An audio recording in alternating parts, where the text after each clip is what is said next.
the second speaker today. It's Alexandra Curvelo.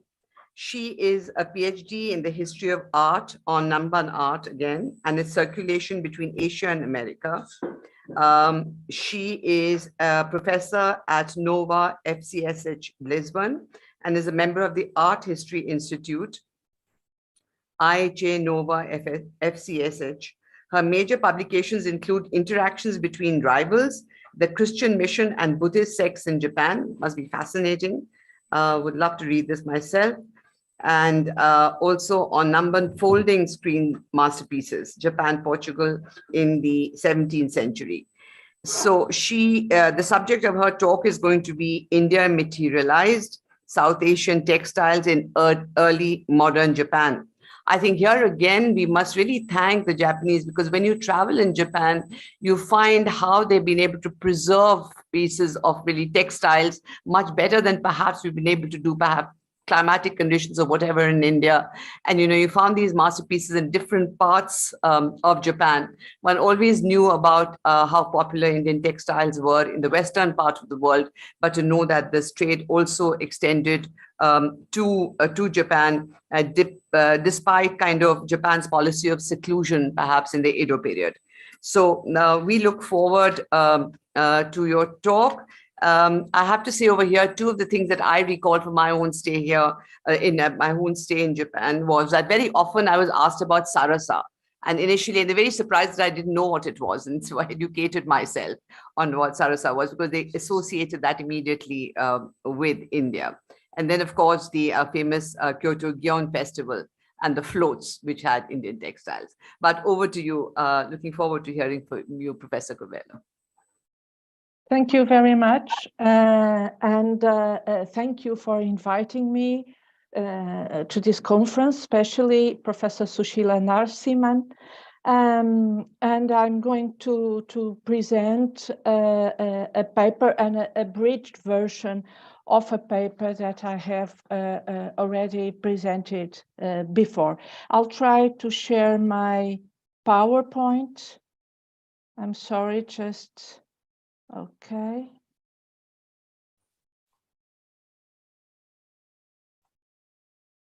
Can you see? Is it okay? You can see it, yeah. Okay.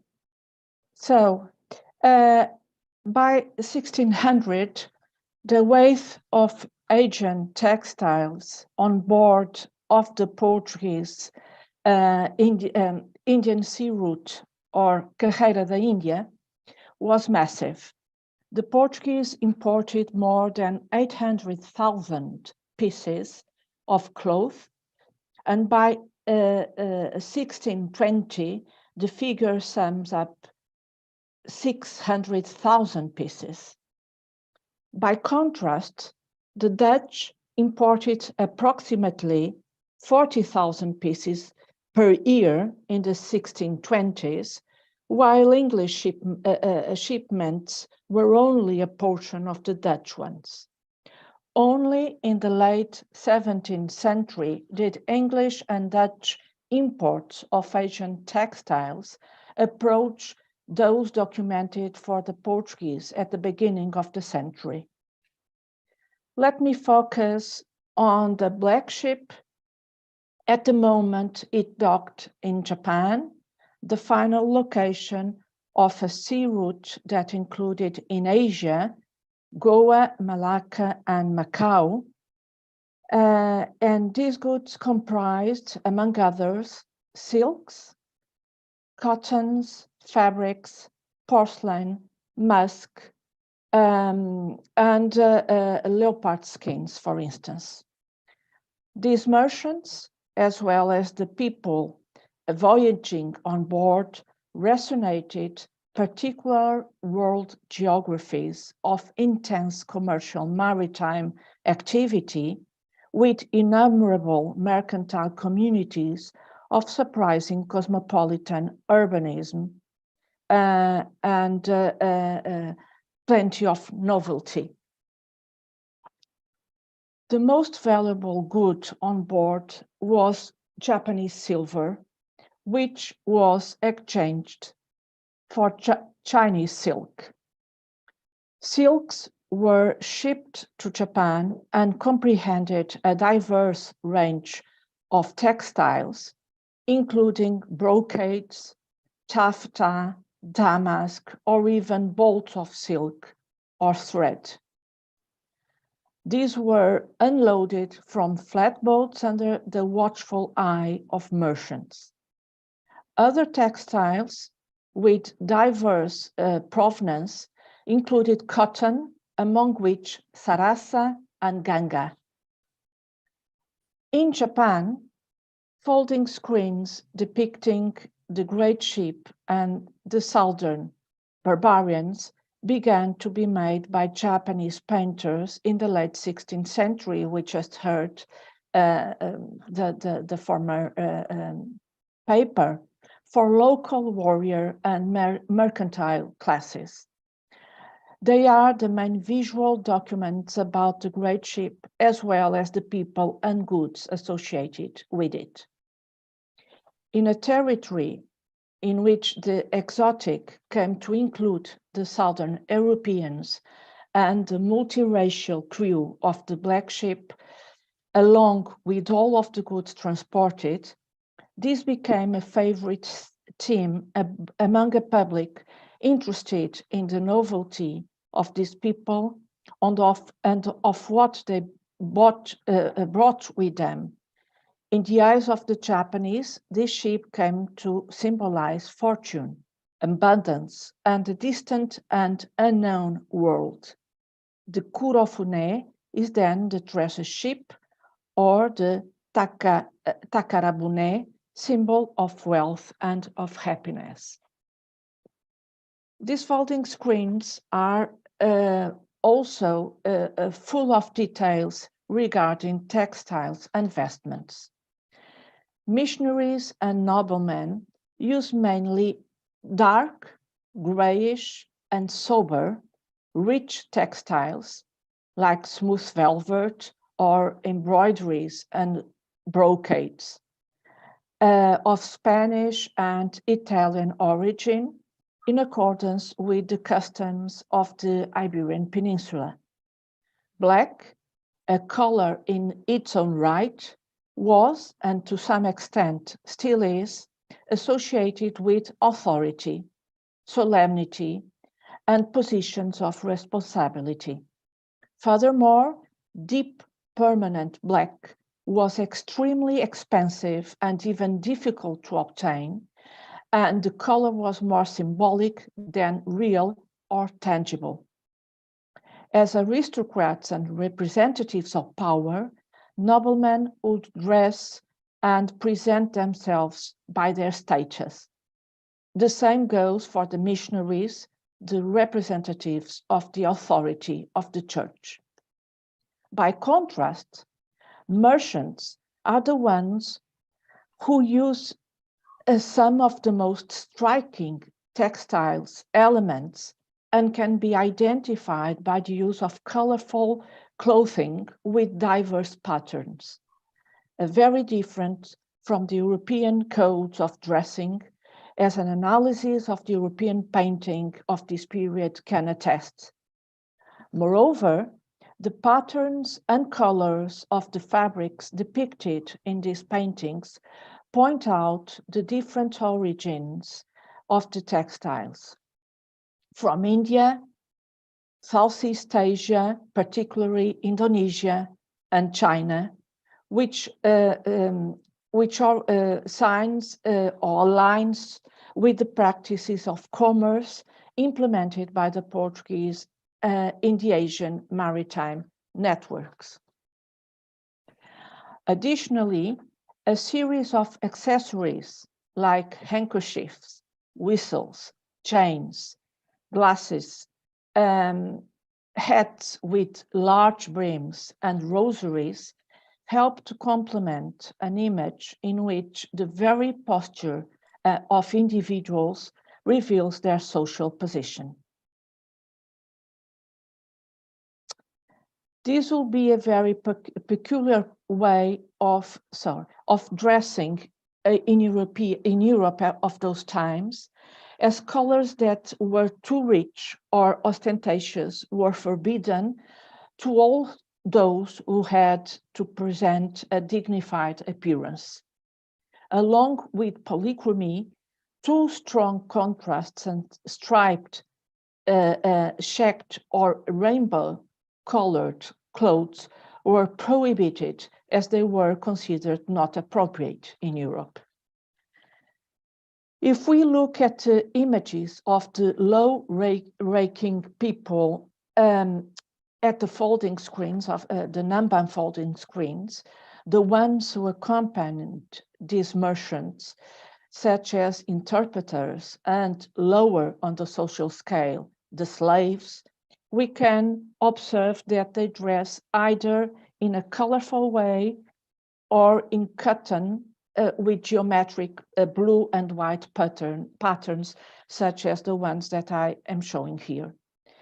One may argue that the context of the presence of the Portuguese merchants in Asia was much less restrictive regarding vestments. In these distant and foreign lands, and even more so in the territories where European powers did not have a direct political presence and means of control, as it happened in Japan, there was space for experiment, for novelty, for one to express himself in different and sometimes very eclectic ways. One such occasion was the arrival in Japan in 1590 of the Tensho mission that culminated with the entrance in Kyoto led by the visitor Alessandro Valignano in an episode described by Luís Frois in his História de Japão, History of Japan. And I quote Frois, "The Portuguese were dressed very gallantly and in good order, began their journey, and on their arrival in Miyako, there was a large multitude of people who came from all over to see this novelty. And all were amazed to see such strange people entering Miyako, so richly ornate and so lustrously dressed. They said that each one of them seemed to be an idol." Freud uses the word fotoke. The Portuguese, who normally come to the port of Nagasaki each year, are more concerned with carrying out good commerce than in appearing like nobles or gallants in the eyes of the Japanese. And for this reason, as well as that their customs are so contrary to those of the Japanese, they were understood by the people of Miyako as men of little value or esteem, especially as a result of the negative connotations they attached to merchants who came to trade with the ship when they returned to their homes. But when they saw such ostentatious people come to Miyako, the likes of which they had never seen before, they all stood stunned and with their fingers in their mouth, unable to speak. End of quotation. According to Freud, who describes how the Jesuits and Portuguese merchants prepared to be received by Toyotomi Hideyoshi, the parade consisting of 26 people included the presence of Indians dressed in their clothes. Again, I quote Freud, "First, there was a very richly laid horse, which was naturally very fierce and of a great appearance. It was so big and of striking figure that the eyes of the Japanese followed him everywhere it passed, so that all the horses of Japan seemed small pack horses when compared with it. On its back were two Indians grooms dressed in their long hammocks of various colors and with plumes on their heads, so that seeing them was a very novel and strange thing to the Japanese. And behind them was a small boy from India, dressed in the same way, fanning the horse with a big fan in the manner of India, which no doubt conveyed great majesty. End of quotation. Notwithstanding the possible amplification of these events, the image that the Jesuit texts aim to transmit is of a Japanese society especially sensitive to novelty and external signs of wealth. These folding screens depicting the black sheep and the Nambanjin attest, in my view, to the same curiosity and inquisitiveness. Besides, other written documents refer to similar situations. That is the case of the annual letter written by the Jesuits describing the embassy led, as already said, by Valeriano to Toyotomi Hideyoshi when he was in Nagoya, in Kyushu, preparing the Korean campaign. The events described in this letter may indicate the starting point for this depiction of the Nambanjin in folding screens, as well as the adoption of a Namban dress code among the Japanese warrior class. And I'm going to quote, and so little by little, Toyotomi Hideyoshi has become fond of the Portuguese dresses, so that when the ship arrives, his overseers are eager to buy and make dresses in the Portuguese way for their lords and buy the merchandises, so to say, with its weight in gold, so that the Portuguese leave to China almost naked, living in Japan their best dresses for how well they are paid. End of quotation. As for the Japanese written sources, reference should be made to a few entries in the diary of a samurai retainer of the Satake family of the Mito domain, Owada Shigekyo, who was sent to Nagasaki on a shopping trip for foreign merchandise. This was in August 1593. So at the same time, so sorry. Could I just interrupt? Are you changing slides because we're not able to see the other slides if you're referring? No. Okay, I'm sorry. No. Okay. Sorry. No, I'm not changing. I'm sorry. So this visit of Owada Shigekyo to Nagasaki occurred in August 1593. By the time Hideyoshi was, of course, in Nagoya for the Korean campaign. So Hennier Hessling's translation and analysis of this document stresses the kind of products that were on sale in town in Nagasaki and their prices. And in this particular case, what was looked for was, above all, Chinese silk products that appear in a relevant position, as also as damasks. Also a document of a different nature is the Keisho Nikken Roku, a 1603 chronicle, referring to an agreement that establishes the measures of the warriors, Japanese warriors' clothes that assisted the nobles in the court in Kyoto. It seems that the clothing of the samurai was not standardized, which was very displeasing to the courtiers. The same chronicle mentions that it was forbidden for the samurai to wear Chinese clothes or other singular outfits, probably, as Fujiko Maeda suggests, an allusion to the European customs of the time. And I'm showing here a detail of a folding screen with this portrait or representation, depiction of a Nambanjin wearing this kind of clothes, and Jimbaori from the Metropolitan Museum that is now in the Metropolitan Museum in New York, a samurai Jimbaori that were frequently made from expensive imported textiles like the Chinese silk velvet. And in this case, with this European-style pomegranate design that appear also in the European textiles of the time.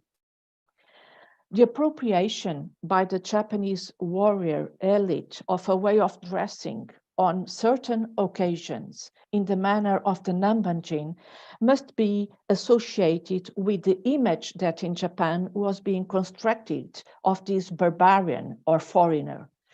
This process of transformation operated in the Japanese imagination by the arrival of the Europeans was designated by Ronald Tobey as the Indianness of Iberia or Indianizing Japan.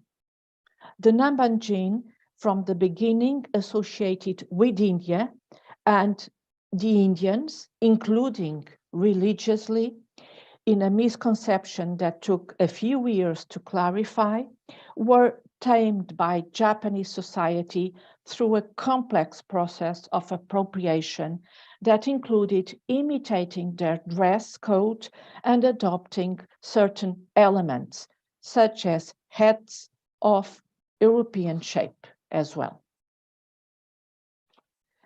This is the case, hats as well as shoes and ceramics from textiles and ceramics from different origins were among the goods that could be acquired. And I'm showing here a detail of a pair of screens now in the Idemitsu Museum of Arts in Tokyo, with a shop in a street of a Japanese town, where we can see precisely hats, along with this Nambamboshi, now in Lisbon at Museu do Oriente. So these goods could be taking European forms, could be seen and bought already in Japan. As I was saying, hats and shoes, some of which of European forms, are two of the elements that were fabricated in lacquer and or in metal, and were probably used in ceremonial contexts associated with the Japanese warrior elite as part of the manifestation of basara, or extravagance aesthetics, as studied by such scholars as Anton Schweizer. As already highlighted in Japanese historiography, just as the word China came to designate porcelain in Europe and the word Japan in the derivation of Japaning became one of the synonyms for lacquer, so in Japan, terms were referring to textiles that denounced the geographical association that originally referred to them, regardless of the gradual advent of local production. Thus, striped cotton, shima, fabrics were called bengara, bengarajima, or bengaragoshi, Santome Jima, in reference to São Tomé de Meliapor in India, or Matafujima from Madras. And here I show this map associating precisely with Bengala, Bengarajima, Santome, and also Matafujima or Madras. So when Santome style clothes began to be produced in Kyoto in the Edo period, they became known as To Santome or To-zan, literally Chinese or Chinese Santome, because To or Chinatang was synonymous with a very distant place. In the period, the more colorful and elaborate patterns were difficult to imitate, and as was the case with sarasa, a word from the Malay sarasa, meaning a cotton cloth or a finely woven cotton fabric from India, often translated into English as chintz or calico. The Portuguese first imported sarasa into Japan via Indonesia in the mid-16th century, and the name came to be applied to printed cottons, painted or dyed in sarasa style, made not only in India, but also in Persia, Indonesia, and even in Japan. The high coast of sarasa from the Indian Ocean, from India and Java, led to the development of wara sarasa or Japanese sarasa, and the cultivation of cotton in Japan at various points in Kyushu and Honshu from the late 16th century, so much so that from the 17th century onwards, the most important textiles produced in Japan were silk and cotton. Following in the steps of Jinji Shigematsu and Yumiko Kamada, Yumiko Kamada underlines that Japan's contact with India via textiles, as well as information on the world's geography and topography, transformed the abstract and religious spatial concept associated with India into a tangible territory, a materialized territory. From the 16th to 17th centuries, India, seen from Japan, is thus and simultaneously the pure Buddhist land and source of new products, especially of textiles. In my view, and to conclude, the Indianness of Iberia, just as Ronald Tobey referred to, is thus associated with an Indianized Japan, to take the expression used by Kayoko Fujita. And for both phenomena, the import and consumption of Asian textiles in Japan from the mid-16th century played a paramount role. Thank you very much. Thank you very much, Professor Curvelo. That's absolutely fascinating. I mean, of course, we've derived a lot of information from the number and screens, and I just feel that all of us who visit there should really be looking at these more carefully, the information on textiles and dress, and the interaction really between cultures through the process really of textiles and dress codes that were adopted or appropriated, as you mentioned. Could I ask if there are any questions? We'll take one or two quick questions before we go on, because I think we have to look at time too. I just want to check with you two things, and I have some comments also on that. You said black were very expensive in Japan, black color. Do you know the reason for that? And yeah, you finish that and I'll ask another one. Yes.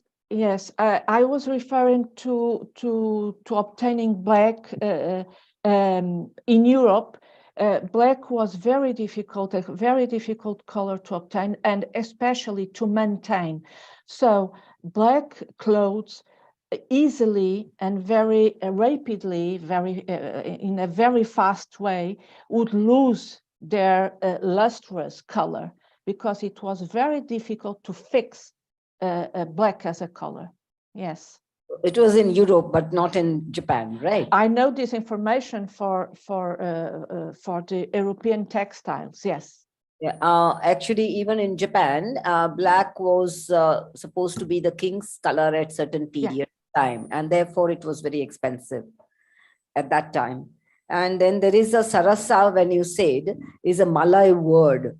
Are you sure? Because what I understand is sarasa has come from a word saras, which is Gujarati word, where the sarasas were printed, and the Portuguese couldn't understand the word very well. So they said saraso to those textiles. What Gujaratis were saying that this is excellent textiles, and that word became saraso and went to Japan, became sarasa, according to me. Thank you very much for your clarification. In fact, the bibliography I read refers to Sarasa as a word of Malayan origin, but I will double check this information. Thank you for pointing this to me. Malay also got it from Yeah, Gujarat. and probably the Portuguese got it from Malay. Probably is this the Also, and they have got it from all these textiles were purchased in Gujarat also. yeah. They were purchased in Malay also. They went to several countries. I mean, first textiles didn't go in Japan to from Portuguese. First textiles were gone from by Ryukyu trade. By Ryukyuans were the ones who kind of bought it at Malacca and Malaysia and all these ports. And then they were kind of gifted and taken it to Japan. Yeah. So therefore, these words might have come even before. Yeah. This just shows the Southeast Asia connectivities, because we know that the trade between India and Southeast Asia was strong. I've also heard this, the provenance being from Gujarat, but it's quite possible both of it is sort of, some parts of it are true, because probably was carried there to Southeast Asia too. Any other question? Anyone else? Yes, please. I have just a very quick question, Alexandra. I just wanted to know the black treasure ship, that's there on the Namban screen. What kind of Portuguese ship is it? I'm guessing it's Portuguese from your lecture. Yes, the Curofune, yes, is the Portuguese ship that at some point the ships were already being constructed in Goa, and they were made of Indian wood, teak. Yes, do you say teak, teca in Portuguese? Teak. Sorry, which is, as you of course know, a dark wood, yes, and in order to isolate from the sea water, from the salt water of the ocean, it had a layer of kind of a varnish that darkened the wood, the teak. So the ship was really of a dark color, and hence the name Kurofune in Japanese, because it was in fact very, very dark, the color. Thanks. Thank you very much. And it's really interesting to know, I mean, when you have an interaction between cultures, I mean, the various dimensions of it, and textiles has been one. So thank you very much for joining us. I think all of us found it most interesting. Thank you once again.